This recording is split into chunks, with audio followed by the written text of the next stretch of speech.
내가 그리스도 안에서 참말을 하고 거짓말을 아니하노라. 내게 큰 근심이 있는 것과 마음에 그치지 않는 고통이 있는 것을 내 양심이 성령 안에서 나로 더불어 증거하노니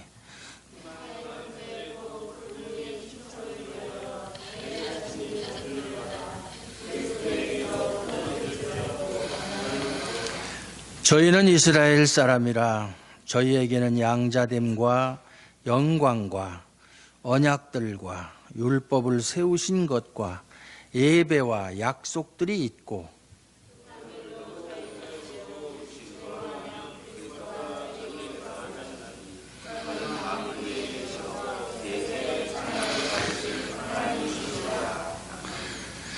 또한 하나님의 말씀이 폐하여진 것 같지 않도다. 이스라엘에게서 난 그들이 다 이스라엘이 아니요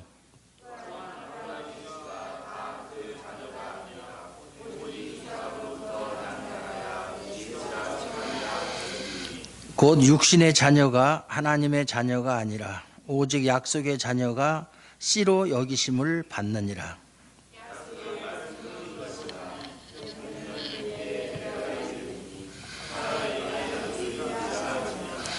이뿐 아니라 또한 리브가가 우리 조상 이삭 한 사람으로 말미암아 잉태하였는데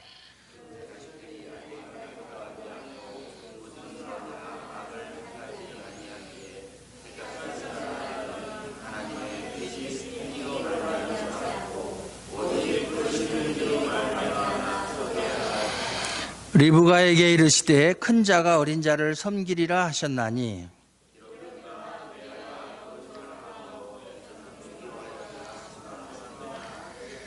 그런즉 우리가 무슨 말하리요? 하나님께 불의가 있느뇨? 그럴 수 없느니라.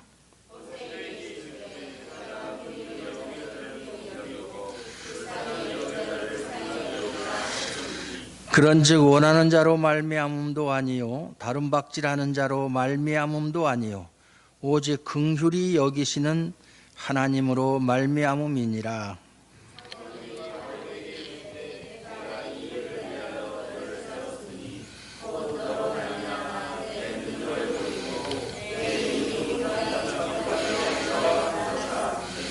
같이 읽습니다. 그런즉 하나님께서 하고자 하시는 자를 긍휼히 여기시고 하고자 하시는 자를 강팍해 하시느니라. 아멘. 강팍 이런 말 우리가 요즘에 안 쓰는 말이죠. 강팍.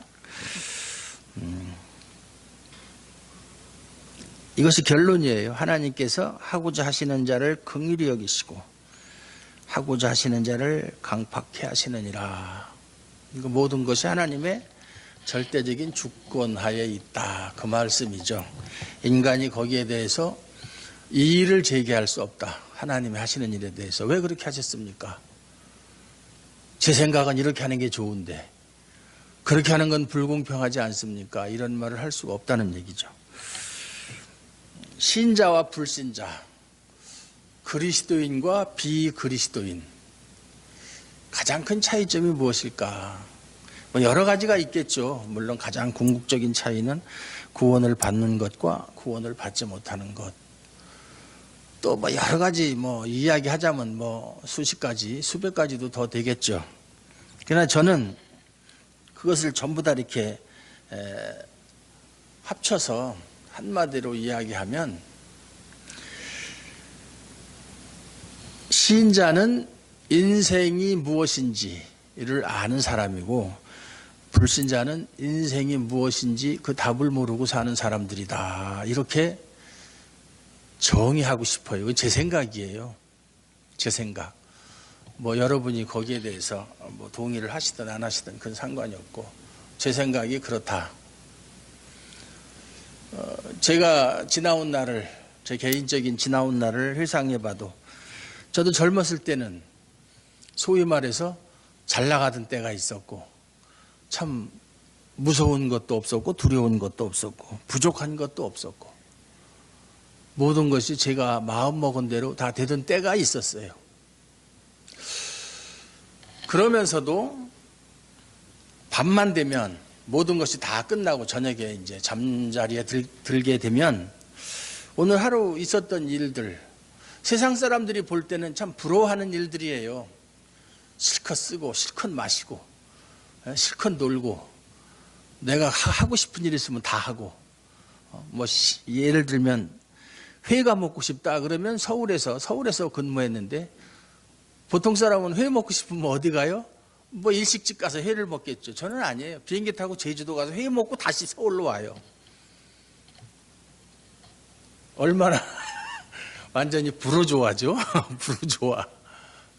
남들은 뭐 상상도 못하죠. 휴가 때 뭐 예를 들어서 그 당시에는 해외 여행이 그렇게 자유롭지 못할 때이기 때문에 제주도 가는 것이 아주 상당히 아주 크게 여행을 가는 거죠. 그런데 이제 휴가철이니까 비행기표 구하기 어렵잖아요. 저는 그거 상관없어요. 아무 때나 제 자리는 언제든지 있으니까 어느 비행 그 당시에야 뭐 대한항공밖에 없었죠. 근데 저녁이 되면 오늘 하루 일을 되돌아보면 이것이 과연 인생인가? 이것이 잘 사는 건가? 잘 산다는 것은 뭐 어떤 물질적인 면에서 잘 사는 게 아니라 방향성의 문제죠. 이것이 과연 옳은 삶인가 하는 생각을 늘 했어요. 아닌 것 같아요. 왜냐하면 만족함이 없어요. 마음에 평안이 없어요. 그렇게 살아도. 뭐 아쉬운 거 하나 없는데 이건 아니다. 인생이라는 게 뭐냐. 그 당시는 잘 몰랐어요. 예수를 믿고 나니까 인생이라는 게 그런 게 아니다. 이 세상에서의 삶이 전부가 아니구나 하는 것을 깨달았어요.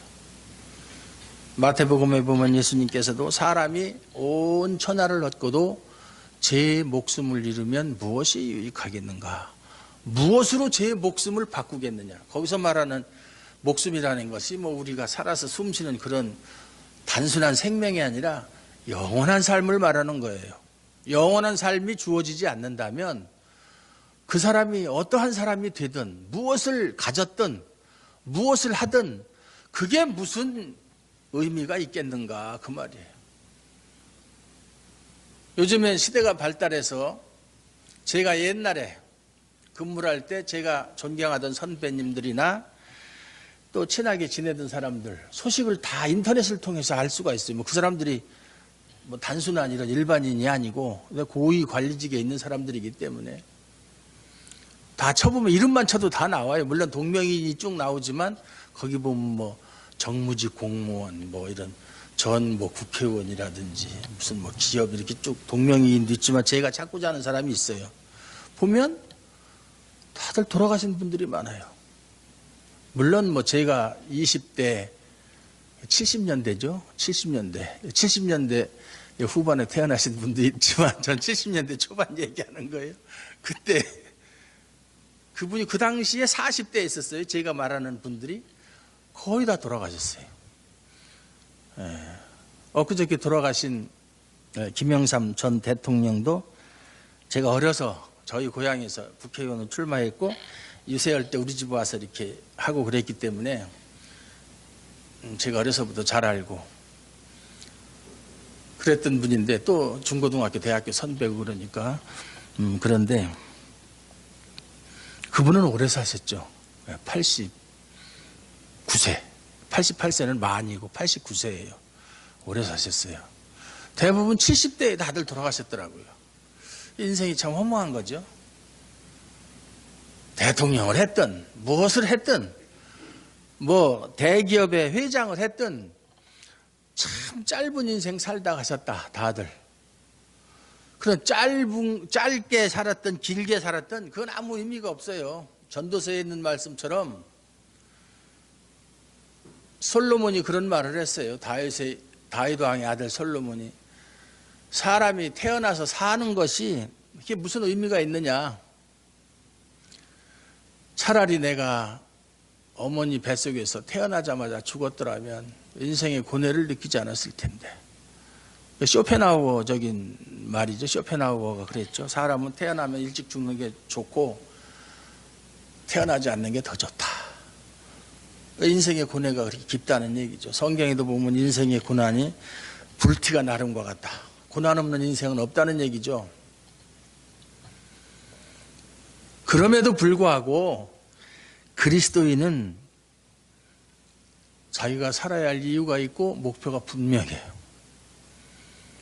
그런데 비그리스도인은 자기가 왜 태어났는지, 어떻게 살아야 되는지, 어디로 가야 되는지 그걸 모르고 방황하다가 그냥 끝나는 거예요. 철학자들이 인생이 무엇이냐, 나는 어디서 와서 무엇 때문에 삶이 어디로 가느냐, 철학적인 해답은 없어요. 여러 사람들이 이렇게 저렇게 대답은 하지만 그것은 정확한 답이 될 수 없고, 그 답은 성경에 있어요. 저도 전공이 철학인데 대학교 때 없어요, 답이. 답은 예수 믿고 나니까 성경 속에 그 답이 있더라고요. 답이 없습니다. 분명한 목적지가 있고, 그러니까 어렵고 힘든 일이 있어도 목적지에 도달할 것을 믿고 바라는 소망을 가지고 살아가기 때문에 그러한 어려움을 다 극복할 수가 있어요. 그게 행복이에요. 행복. 그런데 많은 사람들이 그러한 것을 모르고 지어지지 않는 마치 구름 안개 같은 것, 손으로 잡을 수 없는 것을 잡으려는 그러한 헛고생을 하다가 행복이 마치 손으로 잡을 수 있는 것처럼 그렇게 생각하다가 결국은 멸망해버리는 그러한 존재가 불신자다, 불신자의 운명이다, 이렇게 생각이 들어요. 그래서 여러분은 어떻게 생각하는지 모르겠어요. 로마서 우리가 좀 계속 강의를 하고 있는데, 로마서는 세 부분으로 나누어져 있습니다. 1장부터 8장까지.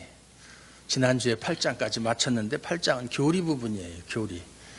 그 교리 부분 여러 가지 이야기가 나오지만 인간은 다 죄인이다. 그래서 인간 스스로의 힘으로는 하나님의 의에 이를 수 있는 자가 단 한 사람도 없다. 그럼 어떻게 하나님께 의롭다함을 얻을 수 있느냐? 방법은 하나밖에 없다. 둘도 아니고 하나밖에 없다. 그것은 예수 그리스도를 통한 믿음으로 말미암는 의밖에 없다. 그게 이제 해답이거든요. 그리고 나서 이제 9장에 넘어와서는 이제 이스라엘을 통해서, 바울의 육신적인 동족이죠. 그러니까 바울이 이스라엘 사람이니까 이스라엘을 통해서 나타난 하나님의 주권, 그게 11장까지.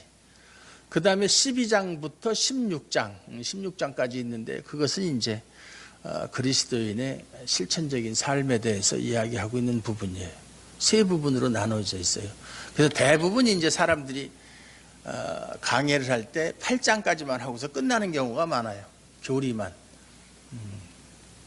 근데 저는 처음에 약속할 때 16장까지 다 하겠다고 약속을 했기 때문에 그냥 하는 거예요.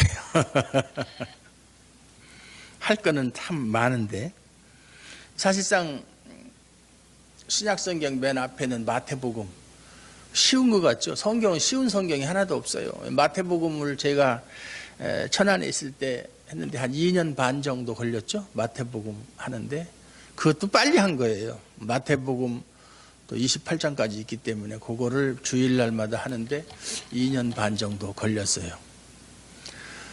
마태복음도 상당히 뜻이 깊은, 다 마찬가지지만 또 은혜스러운 말씀들이 많이 있고, 우리가 정말로 마음에 새겨야 될 말씀들이 너무나 많이 있어요.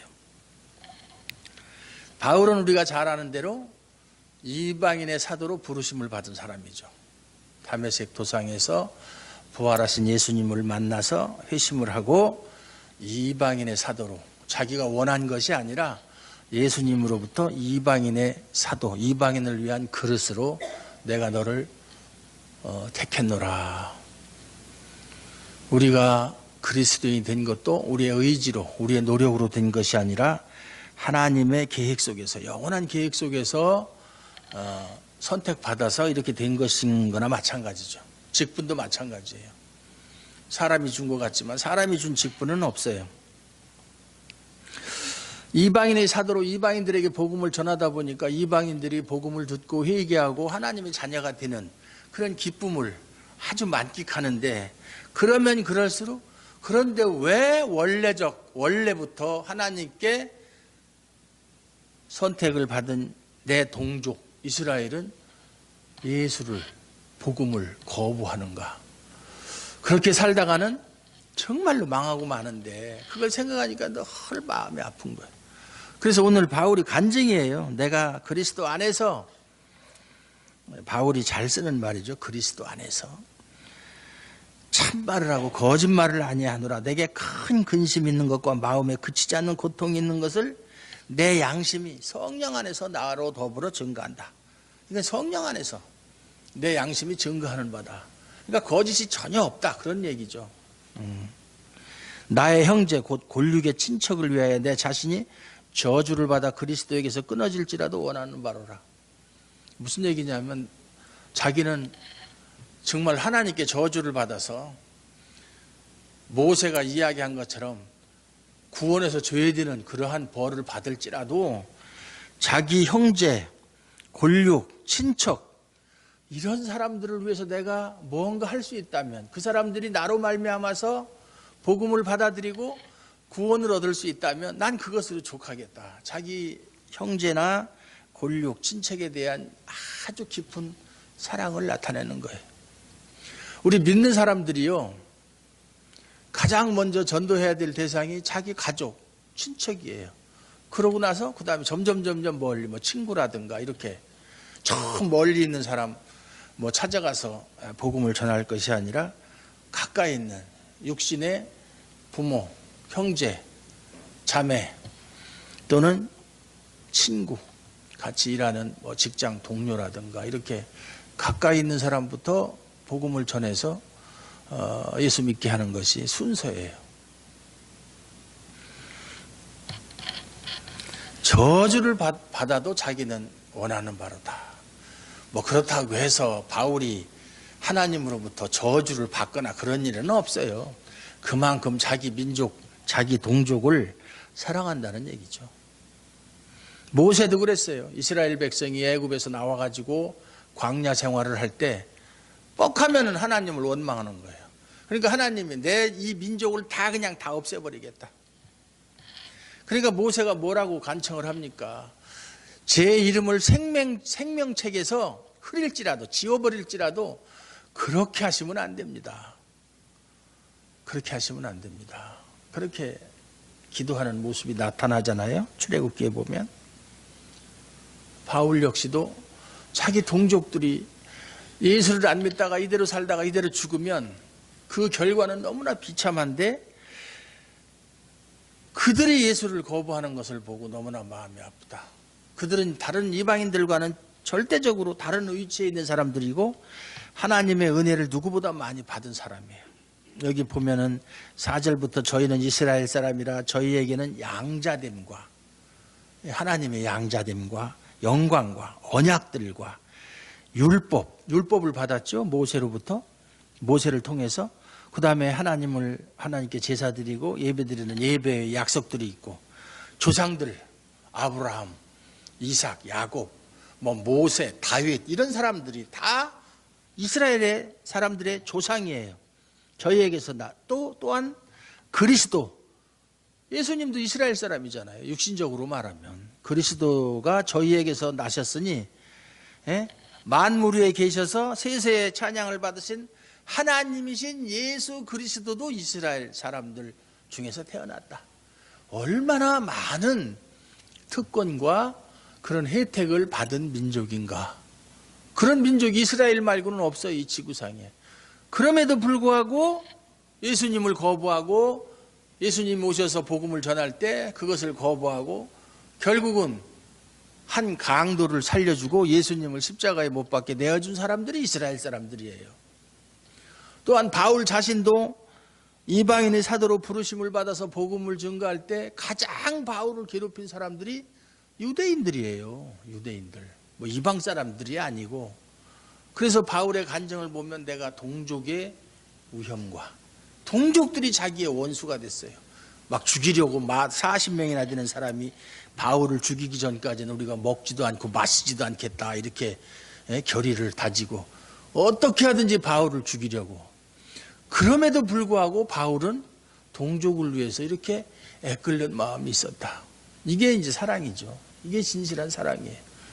마음 같았으면 우리 같으면 어떻게 하겠어요? 나를 괴롭히던 사람, 그 사람을 위해서 기도하고 그 사람이 예수 믿고 구원받기를 바라는 마음보다 너 그래 그렇게 살다가 너 죽어가지고 망해라. 내 그걸 보면 좀 속이 좀 확 풀리겠다. 이런 생각이 드는 것이 인지상정이거든요. 근데 바울은 그렇게 하지 않았어요. 왜냐하면 하나님의 저주가 얼마나 크다는 것을 누구보다 잘 알고 있기 때문에. 여기서 말하는 저주, 그 헬라말로 아나데마라는 말인데 저주는 원래 하나님 앞에 놓여진 재물을 말하는 거예요. 시브리어로는 헬렘이라고 그러는 건데 헬렘. 재물. 재물은 죽은 거잖아요. 산채로 재물을 드리는 게 아니라 죽여서 재물로 드리잖아요. 그러니까 죽은 상태라는 거예요. 죽은. 예수님이 우리를 위해서 저주를 받으셨죠. 하나님의 저주. 우리의 죄 때문에. 그런 걸 말하는 거거든요. 이 저주라는 게 아주 정말 마지막으로 사람이 마지막으로 쓸 수 있는 단어가 이 저주예요. 우리가 평소에 저주라는 말을 쓰면 안 돼요. 저주. 제가 잘 아는 교회의 어떤 성도가, 그 성도도 잘 알아요. 제가 그 교회에 가서 설교할 때도 여러 번 있었고 또 성경 공부도 인도를 했고 그래서 잘 아는데, 그분이 이제 다른 교회를 다니다가 이제 이쪽 교회로 옮겼어요. 그랬는데 먼저 다니던 교회 목사님이 그렇게 교회를 옮기고 그러면 잘 되는 거 있는가 봐라. 뭐 이렇게 막 소위 말해서 저주를 뽑았다. 그것 때문에 상당히 이제 우리나라 사람들은 그런 면에서 상당히 약해요. 그래서 고민을 하고 그래서 그런 일은 없다. 그리고 목사는 저주를 하면 절대로 안 된다. 목사는 성도들을 위해서 축복 기도는 할 수 있지 저주는 해서는 안 된다. 그랬어요. 그랬는데 그 교회에 다니다가 또 뭔가 마음에 안 드는 사람들이 다른 교회로 가니까 이 교회 목사님도 똑같이 그렇게 하는 거야. 자기는 안 그럴 것처럼 이야기하고. 저도 물론 목회하다가 저희 교회에서 나간 사람 많이 있어요. 참 어이없는 이유로. 저는 절대 붙잡지 않아요. 그리고 나간 사람들에 대한 이야기를 현재 남아있는 사람들한테 절대 하질 않아요. 뭐 그 사람들 절대 그런 소리. 여기 증인들이 있어요. 증인이 15년이나 저하고 같이 신앙생활은 장로님하고 집사님 있어요. 안 해요. 할 이유도 없고 해서도 안 되는 것이고. 어디 가서든지 신앙생활 잘하기를 바라고. 우리 교회 옛날에 다니던 사람이 어느 교회 가서 신앙생활 잘한다면 기분이 좋고. 또 이렇게 들려와요. 소식이. 야, 그 충만한 교회에 있었는데 이름이 충만한 교회 성도들 우리 교회 왔는데 목사님 참 그분들 대단하십니다. 어떻게 그렇게 훈련을 시켰길래 그렇게 대단합니까? 얼마나 기분이 좋아요. 그분들이 우리 교회에 와서 제가 큰 힘이 됩니다. 그런데 목사님한테 저한테 죄송할 게 뭐가 있어요? 그 목사님, 제 것도 아니고 성도가 목사의 소유물이에요? 하나님의 예수님의 양인데 예수님이 필요하면 이 양을 데려다가 여기도 갖다 주고 저기도 갖다 주고 그러는 거예요. 맡기는 거예요. 우리는 뭐예요? 양을 관리하는 청직이잖아요. 예수님이 너 이 양 맡아서 잘 키워라 그러면 네 알겠습니다 하고 키우다가 야 너한테 맡겼더니 왜 이렇게 부실하냐 이렇게 살도 안 찌고 몸도 건강치 못 안 되겠다. 다른 데 가면 그러면 할 수 없는 거죠. 그걸 가지고 이야기할 필요가 없잖아요. 그거는 하나님의 주권인데 그걸 우리가 얘기할 이유가 전혀 없어요. 그러니까 많이 온다고 좋아할 것도 없고 간다고 섭섭해할 것도 없어요. 만약에 사람들이 안 오면 하나님이 내 능력이 부족해서 내 역량이 부족해서 이 정도까지밖에 안 맡겨주시는구나 이렇게 생각하면 되는 것이고, 많이 오면 그럼 많이 보내주시니까 이 사람들을 데리고 잘 이렇게 교육을 시켜서 참 하나님 나라를 이루는데 참 함께 동역하도록 이렇게 보내주셨구나 이렇게 생각하고 잘 가르치면 되는 것이고, 그거예요. 마음 편하게 먹으면 돼요. 그러니까 살쪄요 자꾸 이렇게.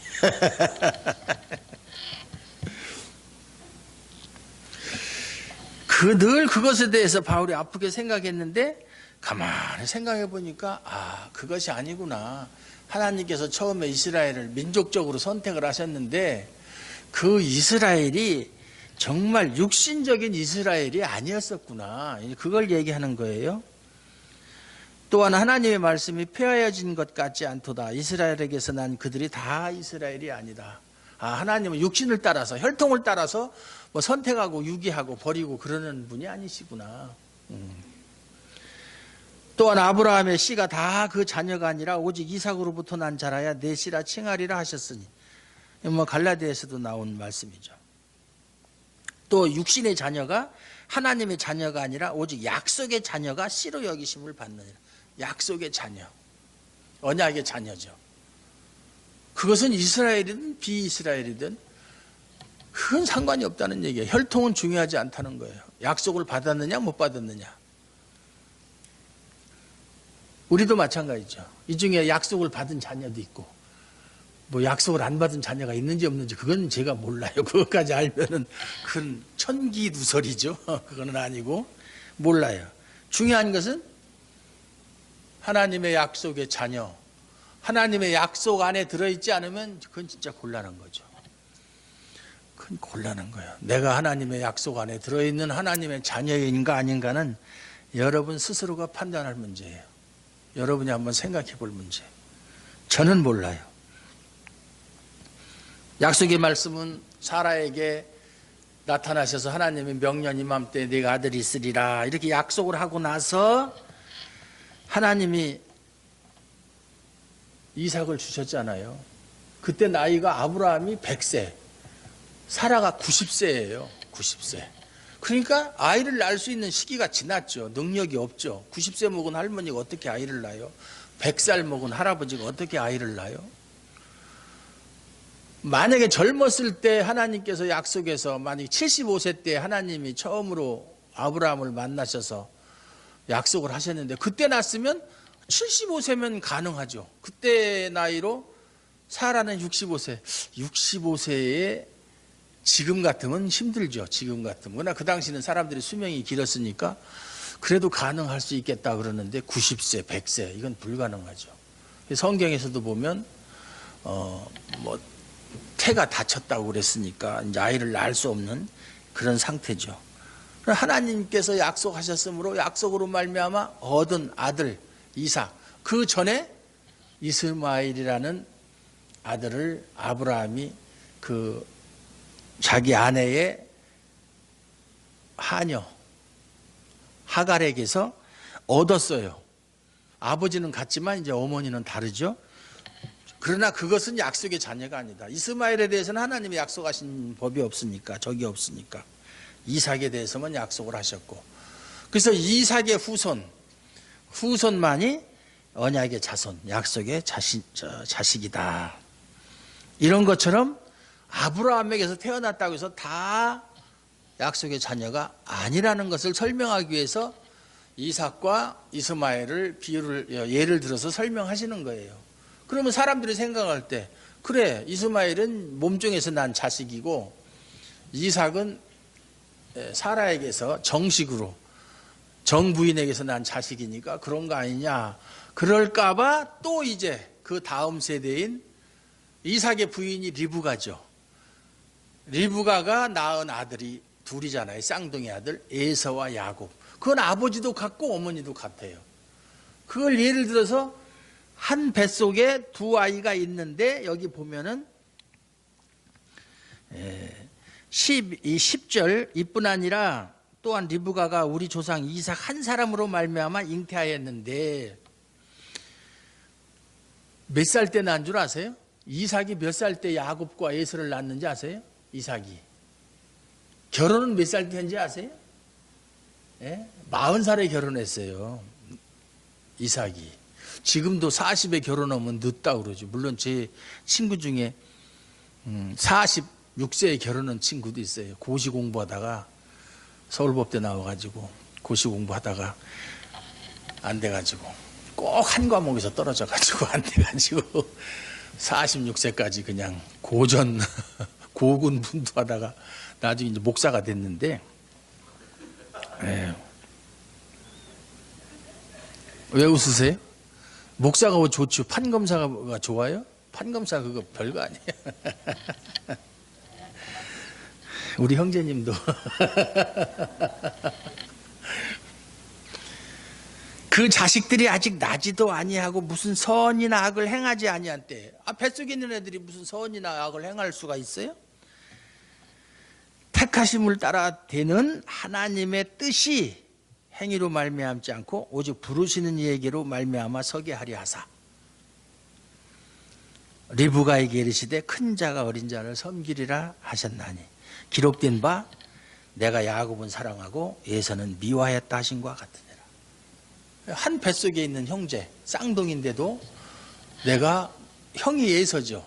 에서는 야곱은 사랑하고 에서는 미워하였다. 이 말은 뭐 괜히 미워하셨다 이런 뜻이 아니에요. 우리말의 어감으로 미워했다는 말이 아니라 내가 에서는 야곱보다 덜 사랑했다 이런 뜻, 아니면 내가 야곱을 택했고 에서는 택하지 않았다 이런 뜻이에요. 둘 중에 누구를 택하느냐? 물론 둘 다 택할 수도 있대요. 그것은 있어요. 그것은 하나님 마음이에요. 그런데 하나님께서는 둘 중에 야곱을 택하셨다. 같은 아버지, 같은 어머니인데도 불구하고 어떤 선이나 악을 행한 그들의 어떤 조건을 보고 택한 것이 아니라 그것을 결정하시는 오직 부르시는 이에게로 말미암아 그렇게 하신 것이다. 이게 하나님의 절대적인 주권이죠. 그 주권에 의해서 우리가 선택을 받고 하나님께 예정된 자로 하나님 앞에 설 수 있는 거예요. 거기에는 우리의 노력, 의지, 선행, 공로 아무 필요 없어요. 그게 설 자리가 없어요. 그런데 이스라엘 사람들은 로마서 이제 10장에 보면 그런 말씀이 나와요. 10장에 보면은 뭐라고 어떤 말씀이 나오냐면 내가 증거하노니 저희가 하나님께 열심히 있으나 10장 2절에 이것은 이스라엘 사람을 말하는 거예요. 지식을 좇은 것이 아니라 하나님의 의의를 모르고 자기의 의의를 세우려고 힘써 하나님의 의의를 복종치 아니하였느니라. 이게 하나님께 거부당한 이스라엘의 실상이에요. 우리 한국 교회 성도들이 세계에서 가장 열심 있는 크리스찬들이에요. 우리 한국 교회 성도들처럼 열심히 있는 사람은 없어요. 지금은 좀 식었다고 해도 제가 처음에 20대 때 교회를 나갔을 때 그 사람들 정말 대단했어요. 뭐 교회에서 뭐 한다 그러면 무조건 교회가 1순위예요. 뭐 그 당시에는 교회당 짓는다, 뭐 성전 짓는다, 뭐 성전이라는 말이 잘못된 말이지만 어쨌든 교회당 짓는다 그러면 막 집을 팔아서 전세로 가고 또는 월세로 가면서도 그냥 소위 말해서 성전 건축 헌금이라는 걸 했고,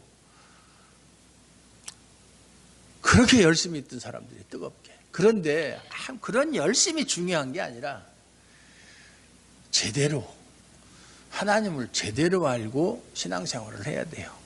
참 지식을 따라서.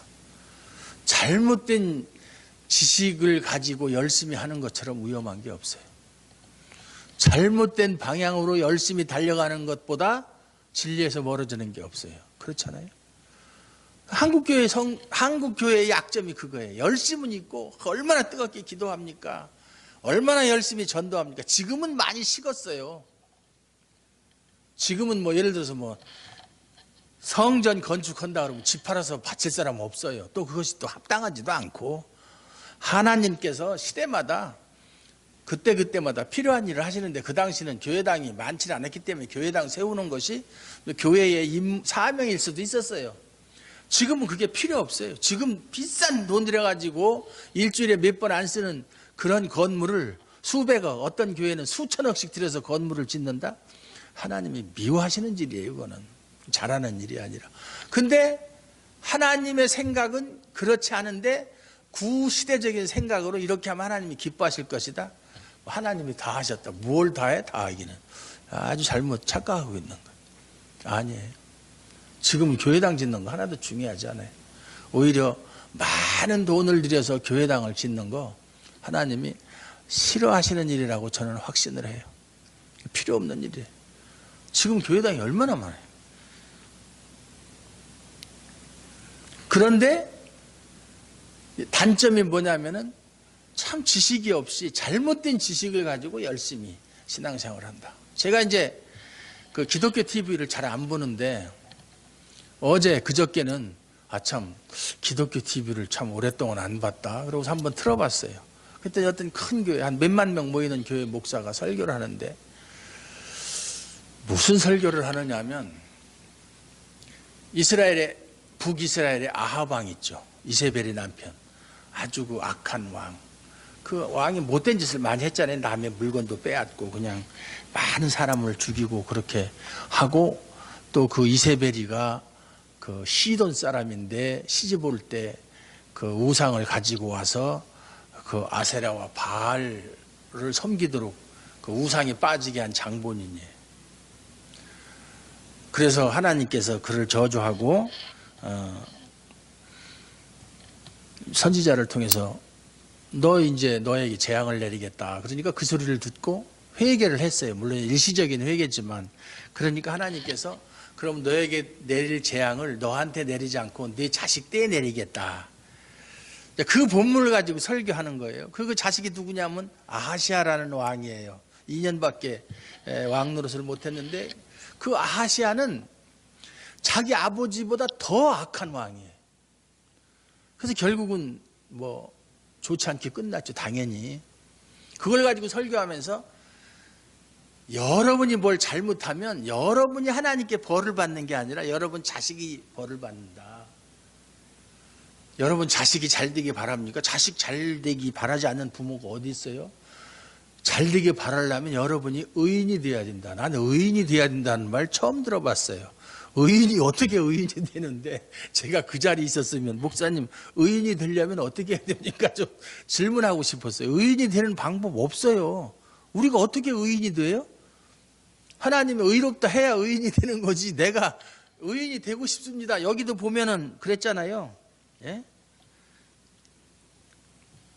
16절에 보면 그런즉 원하는 자로 말미암음도 아니요 다른 박질하는 자로 말미암음도 아니요 오직 긍휼히 여기시는 하나님으로 말미암음이다.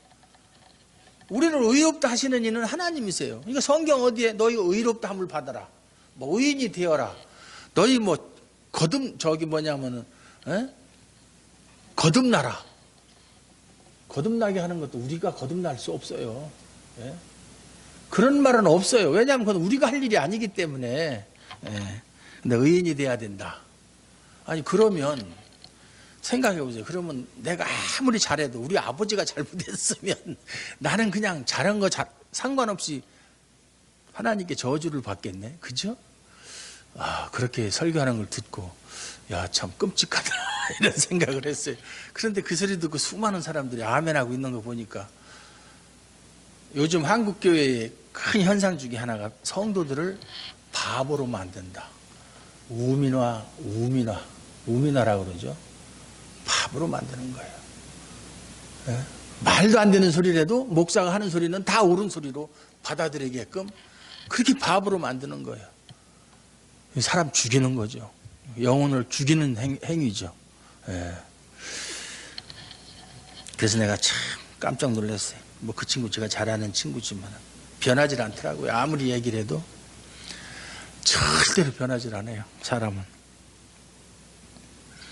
그래서 이제는 하나님께서 리브가를 통해서 야곱과 에서의 예를 통해서 하나님이 하시는 일이다. 하나님이. 누가 선택을 받고 누가 선택을 받지 못하는 거 그건 우리가 관여할 문제가 아니다. 이렇게 말씀하는 거예요. 그러니까 지난 시간에도 말씀드렸지만 내가 하나님의 은혜로 말미암아 하나님의 자녀가 되었다. 그건 감사만 있을 뿐이에요. 감사. 사람들은 그러죠. 하나님 불공평하다. 왜 어떤 사람은 선택해서 구원받게 하고 어떤 사람은 버리느냐. 그래서 하나님을 마치 죄인처럼 불공평하다고 이렇게 비난하는 사람들이 있는데 그건 정말 하나님을 몰라도 한참 모르는 사람이에요. 예를 들어서 말이죠. 세상 사람들이 다 아무런 잘못이 없는데 그 중에 어떤 사람은 하나님이 선택해서 구원을 주시고 어떤 사람은 그냥 잘못도 없는데 지옥에 가게 한다면 그거야말로 하나님이 잘못하시는 것이죠. 이 세상 사람은 다 지옥에 갈 사람들이에요. 한 사람도 예외 없이. 의인은 없나니 하나도 없다. 하나님 앞에서는 율법의 의로는 구원 얻을 육체가 하나도 없다고 분명히 성경은 말하고 있거든요. 그 다 죽을 사람들을 그 중에서 몇 명 살려줬으면 살림 받은 사람은 감사할 뿐이고 죽는 사람은 자기가 잘못해서 죽는 거예요. 자기 죄로. 그게 왜 하나님 잘못이에요? 하나님이 그들을 뭐 구원해 줄 무슨 책임이 있어요? 무슨 그들에게 빚을 졌어요? 아무것도 아니잖아요. 꼭 그런 식으로 비난하면 안 되는 거죠. 예를 들어서 옛날에 저는 어려서 이제 부산서 살았는데 뭐 해수욕장이 따로 없어요. 그냥 앞바다에 가서 해수욕을 하다 보면 거기는 해수욕장이 아니니까 그냥 이렇게 푹 꺼져가지고서 그 물놀이 하다가 해수욕하다가 빠져 죽는 애들이 1년이면 몇 명씩 꼭 나와요. 초등학생들이죠, 대부분.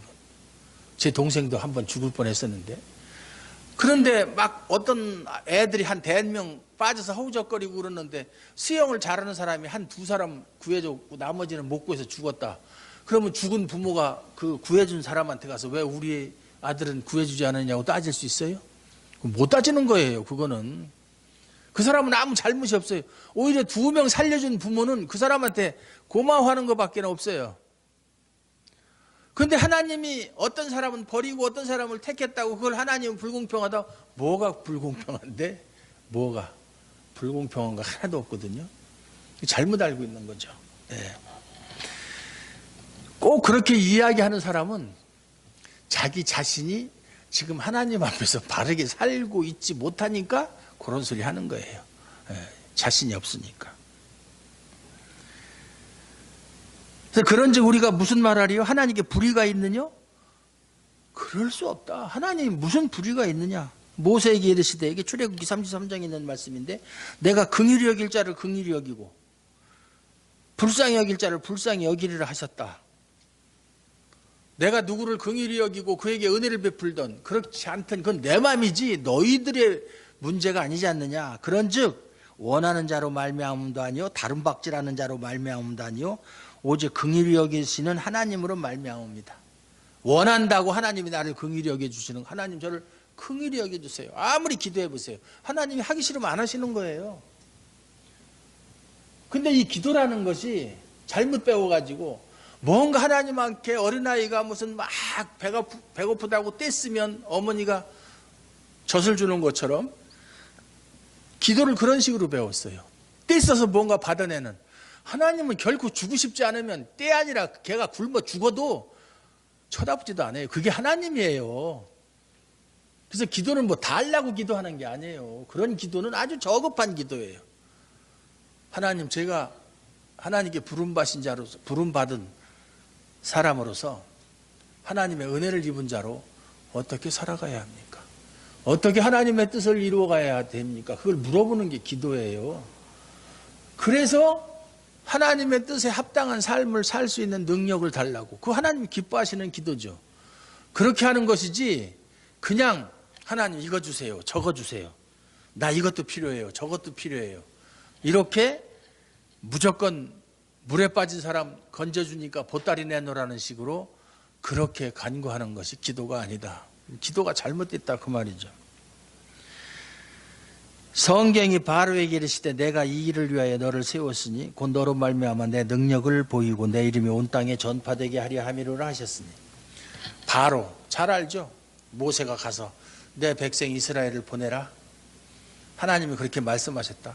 야, 네가 믿는 하나님이 누군데 난 그 하나님을 알지도 못하는 내가 왜 내 노예들을 보내느냐. 이게 얼마나 큰 노동력인데 난 그거 따를 수 없다. 거절했죠. 그러다가 10번째 재앙인 장자가 죽는 재앙을 당하고 나서야 항복한 거잖아요. 그래서 바로의 마음을 강팍했다. 성경에 보면 나와요. 강팍했다는 말이 원래는 바로가 착한 마음을 가지고 있었는데 하나님이 그의 마음을 악하게 해서 하나님 말씀을 거역하게 만들었다. 그런 뜻이 아니고요. 원래 인간의 죄성, 인간은 누구든지 말이죠. 하나님이 간섭하지 않으면 하나님을 반대하고 하나님을 대적하고 하나님 말씀을 거부하려는 본능이 있어요. 그게 죄인의 특징이에요. 그대로 내버려 두셨다는 얘기예요. 그대로 두면 인간은 반드시 하나님을 대적하게 되어 있어요. 우리도 원래 그런 사람들이었잖아요. 전에는 너희가 하나님과 원수되었던 자라고 성경은 말하고 있잖아요. 하나님의 은혜로 우리가 하나님과 예수 그리스도 안에서 화목하게 되고 이제는 하나님 말씀을 생명의 말씀으로 받아들이고 그 말씀대로 살려고 노력하는 것이지, 우리도 하나님이 그냥 두면 결코 하나님께 순종하고 하나님을 인정하지 않고, 뭐 저희가 제 자신을 봐도 참 알아요. 저처럼 고집세고 안 통하는 그러한 사람이 하나님 앞에 항복하고 하나님 말씀을 이렇게 받아들이고 그 말씀을 전하게 된 것이 제 지식이나 제 의지로 된 것이 아니라 처음부터 끝까지 하나님의 은혜로 된 것이다. 그걸 철저하게 제가 믿고 있어요. 그러니까 바로를 그렇게 한 것도 하나님이 하신 것이고, 그렇게 해서 결국은 하나님의 능력을 나타내 보이시고 이스라엘에게는 하나님의 은혜를 보이시고 구원해 주셨으니까 하나님을 대적하는 사람들한테는 하나님의 능력이 얼마나 위대하다는 것을 보여주셨고, 바로 처음부터 보냈으면 애굽 사람들이 하나님이 얼마나 위대한 존재인 거 몰랐을 거 아니에요. 그래서 결론이 아까 말씀드린 대로 그런즉, 결론이죠. 하나님께서 하고자 하시는 자를 긍휼히 여기시고 하고자 하시는 자를 강팍해 하시느니라. 쉽게 얘기하면 어떤 사람은 은혜로 부르시고 어떤 사람은 버려버린다 이 말이에요. 버려버린다. 여러분은 어느 자리에 있어요? 생각만 해도 끔찍하죠. 버림을 받았다는 얘기. 절대로 그 자리에 있으면 안 되죠. 어쨌든 하나님께 예배드리고자 주일날 여러 가지 일이 있음에도 불구하고 하나님 앞에 찾아와서 예배드리고자 하는 마음을 주신 것도 하나님이시고, 그 마음을 따라서 움직이는 것도 하나님이시고, 믿습니까? 그런 하나님을 찬양합시다. 감사합시다. 그러한 감사의 열매가 여러분의 삶 속에 늘 충만하시기를 주님의 이름으로 축원합니다. 하나님 아버지 감사합니다. 하나님의 크신 은혜와 사랑이 얼마나 큰지, 우리가 무엇이고 한데 우리가 하나님 앞에 인정받을 수 있는 조건이 아무것도 없음에도 불구하고 하나님이 우리를 은혜로 부르셨고 우리를 긍휼히 여겨주셨음을 믿고 감사드립니다. 이러한 마음 변치 말도록 성령님을 통해서 붙잡아 주시고 하나님 앞에서 많은 열매를 맺을 수 있도록 도와주시옵소서. 예수님 이름으로 감사드리옵고 기도하옵나이다. 아멘.